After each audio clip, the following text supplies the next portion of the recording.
Have you ever felt like you're facing a mountain and the mountain feels so big and so daunting that you don't even know where to start? But as you start climbing, you realize that the mountain isn't really the problem after all.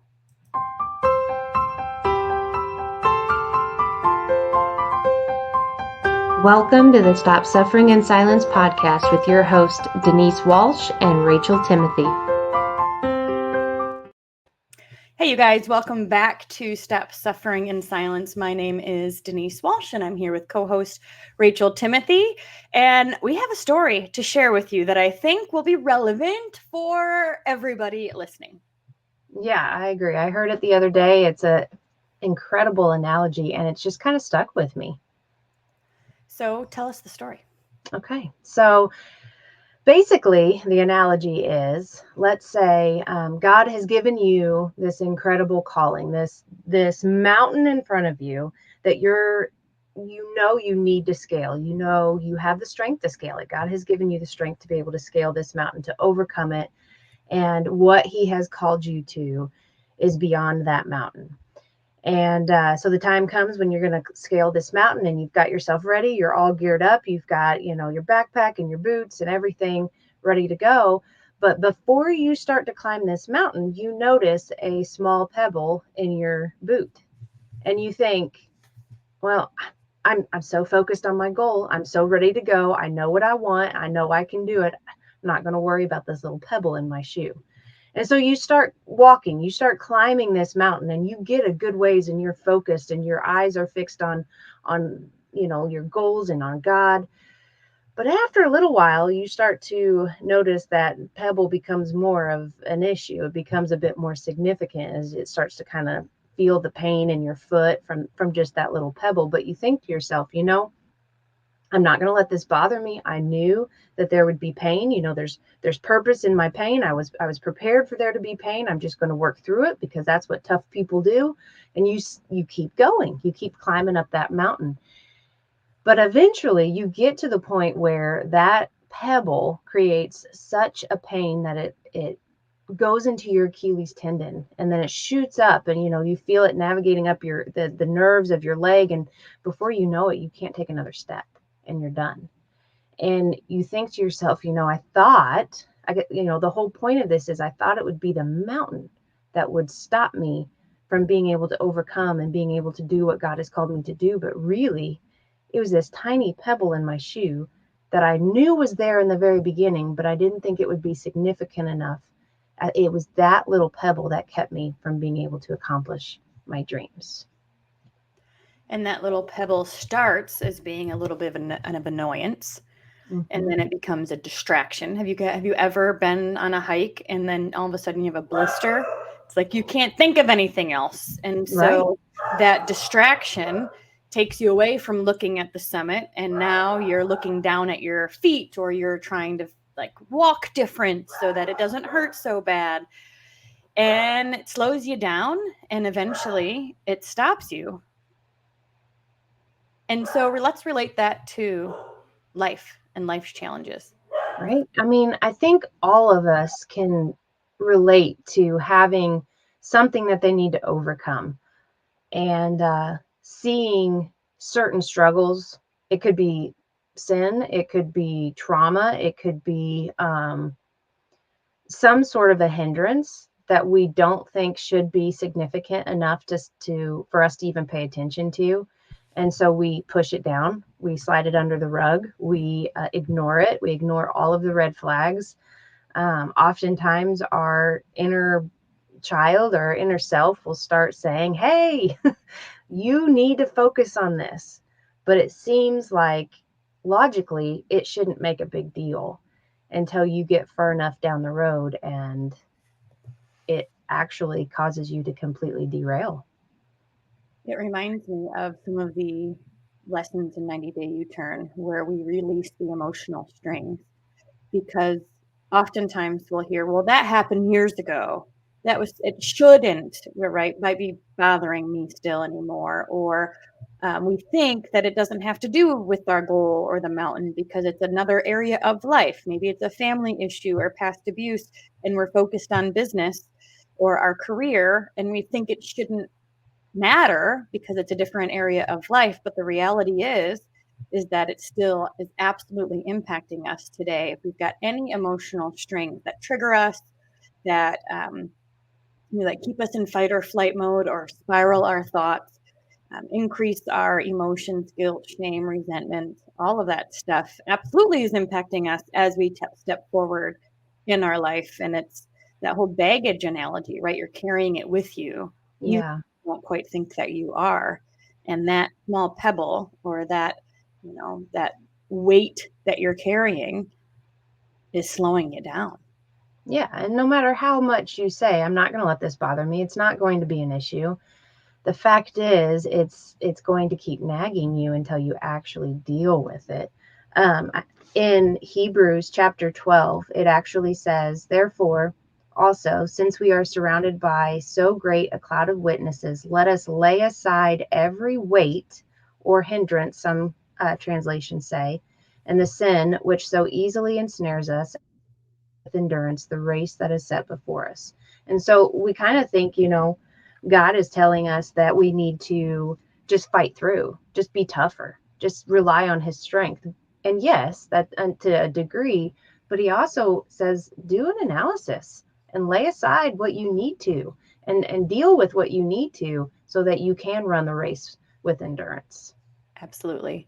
One of the first things we do in 90-day U-turn is, we call it like taking a look under the hood. Like, let's be really honest about where we are now. Mm-hmm. Because we see this all the time. People are like, I'm fine, everything's fine.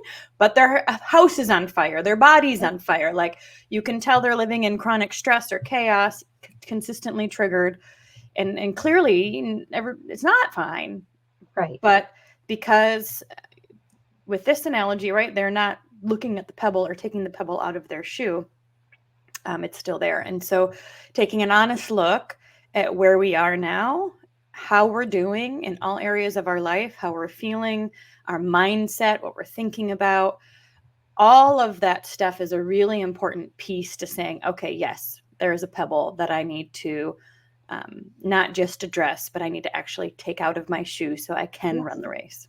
Yeah, and that's the thing. Like, I think sometimes there's those who they'll feel the pebble, so they, before they start, they'll sit down, they'll untie their boot, they'll take it off, they'll take that pebble out, and then they'll look at it and look at it and look at it, and become stuck on it and think, well, what if another one comes in my shoe? And what if I can't stop then and take it out?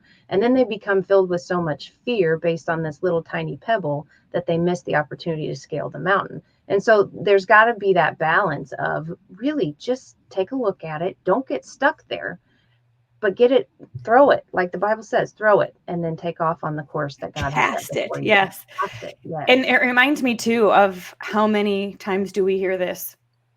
I'm afraid to take a look at the pebble because what if I can't throw it away, or like release it? Or what if it really impacts me emotionally and I can't work for the rest of the day?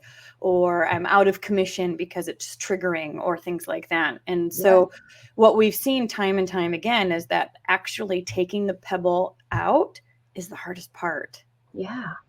Then once you bring it from the darkness to the light, you can start transmuting it. You can talk about it. You can process through it. And yes, there will be pain in that, but it often doesn't derail you for days or weeks. It often feels so relieving once you take that pebble out. Right. I want to give you a perfect example. Lisa, she's been on here a couple different times, and she has shared the story of her oldest son.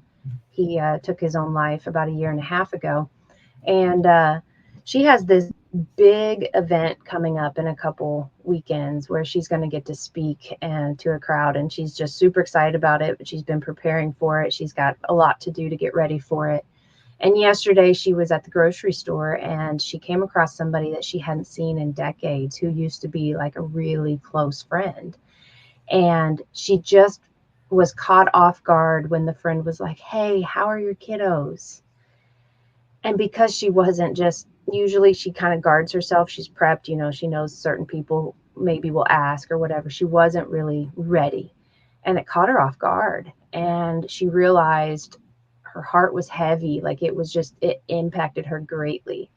And what she could have done is be like, you know what? This is in the past. I've dealt with this a million times. I'm going to put it under the rug because I need to focus on what I need to focus on for next weekend. But instead, she put everything down and she journaled and she prayed and she reached out to her resources and she dealt with it for the rest of that day. And then now today, she feels ready to take on the mountain. Yeah.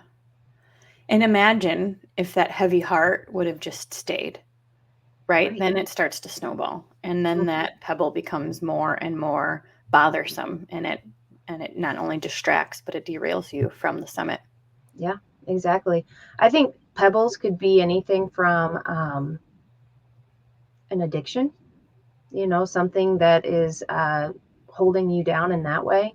I think for me, my eating disorder was a pebble that grew and grew and grew. And for a long time, I didn't want to act like it was a thing.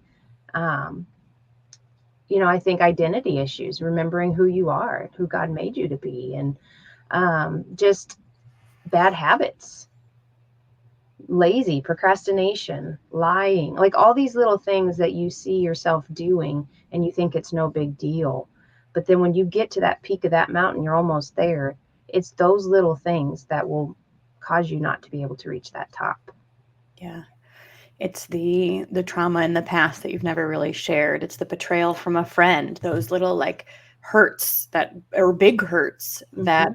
we stuff, and then eventually it blows and it impacts everything around us. Yeah. Now, I am curious because you caught me off guard by saying that the mountain was good. Like a purposeful mountain. Like this mountain is here because this is God's calling. I'm here to climb this mountain. I've got goals. I was expecting the mountain to be, a challenge. I think it's both. It could be. It could be. Yeah, I think it's both. I think when God calls you to something, the whole process of climbing up that mountain is just as important as reaching the top. It's like the journey. It's what makes And it could be a new job. Mhm. You're feeling called to a new job, a restlessness of letting that go. It's no longer serving you or it's not a good fit anymore. It could be the end of a relationship. It could be moving. It could be anything that feels heavy and big and hard. Yeah, That thing that feels so big might not even be the thing that um, ends up being the hard thing at the end of the day. that's right. Yeah. And so I think that it caught me off guard too. Like I knew as soon as he said there was a pebble in the shoe, I was like, well, that's going to be an issue. It's easy to point out, especially when you look at somebody else's life. Well, obviously that's an issue. Why can't they see that they need to take that pebble out of their shoe? But then sometimes with ourselves, we don't give ourselves the grace to stop and untie our shoe and say, hold on, I can't start as soon as I thought I could have. I need to deal with something first before I take off. We don't give ourselves that type of grace often and allow a pause in the journey. We just came home from a retreat in Destin, the Dream Life Adventure. And on one of the days, we have what's called our release day. And we have a couple different, there's about 3 or 4 different release type exercises that we do during that day where the goal is to take a look at that pebble and to deal with it and to release it. And we had a 3-hour bonfire where everybody got to share and everybody had a pebble that they needed to bring to light. Yeah. And what was so powerful about that is not only did everyone feel lighter after addressing that pebble and talking about it and sharing and getting feedback from the group, but we didn't feel alone. We all felt supported by each other. And I think sometimes we're like, I don't have a pebble. Everything's fine. There's no pebble, but yet we're limping. And Yes. so creating the space and finding a counselor or a community where you can address the pebble, I think is going to make that mountain climb easier, whether it's a hard mountain that you're climbing, a difficult Hmm. uh, like choice you have to make, or it's starting a podcast, or it's writing a book, or it's, running a race like a marathon or a 5K, or like a good mountain, a new challenge, whatever Yeah. the challenge is, addressing that pebble is an important piece of it. Yeah. And so I just felt like it was an encouragement to all of us to take a look, open that hood, like you said. Okay, so I have this picture in my head now of you from here on out going on this hike with your women and give them a bag filled with rocks. They have to walk with it, and as they go, then they throw the rocks. They'd be able to see how heavy it is. Okay. Yep. We just elevated our. I'll be like, all right, everybody find a pebble and put it in your shoe. Yeah. Now let's go for a hike. And you know what? They would say, "You're crazy. What? No. Like, I don't want to walk with a pebble in my shoe." But it's just so funny how what we will allow with some things. And we don't realize, oh, that's silly. It's silly to walk with a pebble in your shoe. Yeah. Yeah. Any other examples or stories you want to share about this analogy? So I got to thinking, like, where in the Bible could we find somebody like this that had a mountain to climb and a pebble was stopping them? And so I had read from chapter 12 in Hebrews, but chapter 11, it's kind of like what they call the Hall of Faith. And it goes through like Abraham and Isaac and Sarah and Moses and all of these people, Rahab, who had incredible faith. And one of the people it mentions is Gideon. Okay, I love Gideon and I love his story. But in the very beginning of Gideon's story, God tells him, "You're going to rescue the Israelites," which that's a mountain. That's a huge mountain. And Gideon had this serious inferiority complex going on where he was like, whoa, whoa, whoa, who am I? I'm the weakest Imposter of the syndrome. clan. Yes, the imposter syndrome. Like, this is great, God. I am so glad, but could you pick somebody else because it ain't going to be me? And he goes and he hides in a wine press so that he doesn't have to do it. And it took him being there and being with God in that moment to realize who his identity was in, not in the fact that he was the weakest of his clan, but in the fact that he was a child of God. And once he removed that pebble, they went on to defeat the Midianites and he rescued Israel. He climbed and scaled that mountain. Mic drop. Yeah. I love that. And what I love is that pebble in that example is not an external event that impacted him. It was an internal dialogue and story he was telling himself, and an identity that he was claiming that wasn't true. Yeah. And so when he made an internal shift, took out that pebble, everything else changed too. I think of fear. How many times is fear that little pebble in our shoe that is saying, this isn't going to work. You really can't do it. Yep. Fear of success, fear of failure, fear of being seen, fear of being judged. Fear of the what ifs. Mm-hmm. Yeah. Yeah. Will I be able to handle it? Will I be to deal with this? And I mean, so many different things that could be that pebble. And that's not to be like burdensome to think about this. It's to be like, you're not alone. Yeah. If there is that nagging thought, address it. Right. Address it. Bring it from darkness to light. Open your hood. Be real and honest with yourself. And then the thought would be to journal about it, to allow those things to come up. Aha moments happen when you are past I want to say, when you're like in the deeper layers, right? So that's why journaling can be so helpful, because it allows some of those darker thoughts, deeper thoughts to come out. And that's where a lot of the aha moments happen. So journaling, certainly talking to a friend, listening to music, but processing through. We often write letters to ourselves, to our younger self, to our older self, our future self. We write letters to the people who have hurt us, because there's power in writing. Yes. There's power in getting it out and seeing what bubbles up.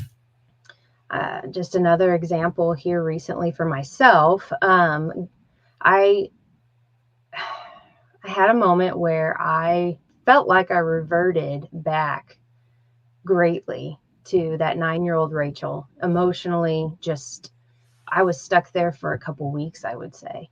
And understanding in that moment, like that there were still wounds that needed healed, that she didn't just come out of the blue. She wasn't just all of a sudden popping out. She had been calling out for a while, and I wasn't paying attention to the pebble in my shoe. Everything's fine. I'm good. Now's not the time. We really should not deal with this right now. And there was frustration and anger, like, really, there's going to be a pebble in my shoe. That's really like, I've done all of this work to prepare, really. And finally, I had time to pause and journal. And what I realized was I had not been taking care of some of those wounds. I had not been doing the counseling that I need to be doing, the purposeful and intentional work on healing some of that trauma that's still in there. I'm so excited about my calling. I'm so excited about being able to share my story and to help survivors and to do 90-day U-turn with you and travel. And I can't wait to do my calling. But I realized I still have healing I need to do, and I can't neglect that, or the calling will never come. It's beautiful. Yeah. Painful, Yeah. but Painful, yet important. yes. And then did you find like that it took years and months and weeks or days for you to like get back to your older self, or the, Well, and this has just been a different time for me, because I realized my need of recognizing her and her needs, and some of what the wounds were. I've been much more intentional, and I've actually studied up and learned that I need to have the parent self raise that inner child and teach her how to work through some of these opportunities, not just coddle her, not just hold her, not just listen and validate her, but actually help her walk through this pain. And so, yes, I am definitely my adult self and functioning. And it probably took a couple weeks to really dig down and do this, but I'm being intentional about checking in on her and having those conversations. And I know this sounds nuts to somebody who hasn't learned about the inner child and what that's like. It's really, it's the amygdala part of your brain. It's the part where it's like, something bad's going to happen and I can't do this. And then the prefrontal part of your brain is kind of that parent that's saying, hey, take a look around. We're safe. Anything bad that you're thinking of is in the past. We're good. And so almost using both parts of your brain to communicate. And then of course you've got the Holy Spirit in there that's also able to say, hey, don't forget about me. I've got the strength you need, and I got the wisdom that you need to be able to work through this and heal. And so the piece of the pebble for me was noticed, but I am continuing to check my shoe, I guess, and continuing to make sure that I am not getting another pebble, or I'm not, I guess the wound is really what I'm dealing with now from the pebble, and making sure that it's healed up as we continue the calling. Yeah, that's beautiful. And I love that it didn't take, like, once you know these skills, anytime you notice a pebble, you can use them more quickly. So again, so for those that are like, I'm afraid to open that wound because I don't want it to take over, I don't know if I can handle it. Once you know these skills, the skills that we learn in 90-day U-turn, the skills that, you learn when you're researching the inner child, you can use them more quickly. And so it doesn't have to take years for that wound to heal. It's always a journey though, because you always want to be checking in. Exactly. And you're always, what they say, you're never standing still. You're either moving forward or you're going backwards. And so being intentional about moving forwards is always important. Well, let us know, you guys, what you think about this analogy, how it relates to your life, to the mountains you're climbing, to the pebbles you have, if you've had some that you've taken out, and how you've been able to do that. I'd love to hear in the comments the things that you do to support yourself when you are noticing your amygdala kind of on fire, and there's a pebble in your shoe, what are the things that help you? This is a place for survivors to gain strength, but also for family members to learn and know how they can help survivors when they're feeling this way too. Awesome. All right. Well, thank you guys so much for being here. Be sure to like, subscribe, all the YouTube-y things. Share this with anybody you believe would be supported by not only this particular podcast, but the channel as a whole. We are here to open blind eyes to the atrocities of trauma and trafficking, but also to empower those on the healing journey. So thank you so much for being with us, and we'll see you next week.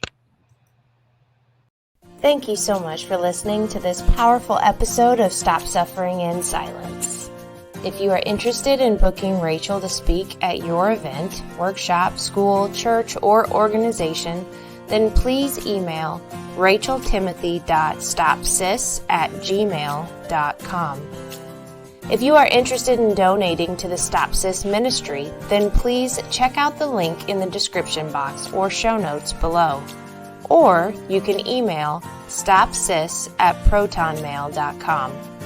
And finally, if you are currently suffering in silence or you know somebody who is, then check out our website, stopsuffering.org, to learn more about our online programs and resources. We will always recommend that you also reach out to your local resources and find a counselor that you can trust, because nobody is meant to suffer alone. Have an amazing week, and thank you for being here.